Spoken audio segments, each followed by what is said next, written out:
Although at 6 tonight, a judge recently had to order Millard Fillmore Suburban Hospital to give a COVID-19 patient an experimental drug treatment. Tonight, 7 Eyewitness News senior reporter Eileen Buckley has more on how that drug may have saved the life of an 80-year-old woman. Take a look. This is 80-year-old Judith Smithkevich of Cheektowaga, who is at Millard Fillmore Suburban Hospital in Amherst with COVID.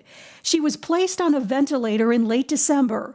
Initially, doctors gave her 1 dose of the controversial drug ivermectin, and she improved. Within 48 hours, she's off the ventilator, out of ICU, onto a COVID floor. But her condition worsened, and just days after the first dose, doctors placed her back on a ventilator. Lorigo says the hospital refused to give her more doses of the drug. That's when he drew up court papers and included a letter from the woman's doctor who wrote how she improved dramatically after the first dose. State Supreme Court Judge Henry Nowak ordered the hospital to administer the drug, but the hospital initially refused. I say to him, I've got a court order. We've relieved you of liability. My people will sign a release, and I go through the history of this lady. They still object. There is debate about using ivermectin to treat COVID.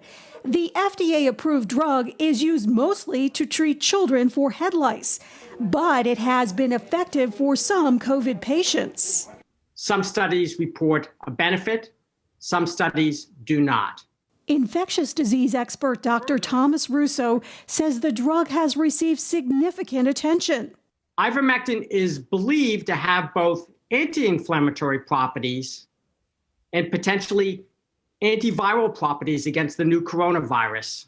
Lorigo says the hospital finally agreed to give Smithkevich the drug again. And the judge finally decides that, look, the family physician ordered it, the hospital has to give it to her. That's his order, and they have to continue it. Kaleida Health issued a written statement saying, "We are aware of this family's position. Federal privacy laws prevent us from disclosing details on the patient's hospital stay. Moreover, as this is also a legal matter, we will not comment any further." And right now, Russo says there is not enough data for the National Institute of Health to recommend the drug for treating COVID. But Lorigo says Smithkevich is living proof that it works. She's now off the ventilator and expected to be released to rehab soon. He says the lesson here is the importance of health advocacy, in this case from her family, her doctor, and a judge. And because of that, this woman is alive today and on her way to being healthy. Eileen Buckley, 7 Eyewitness News.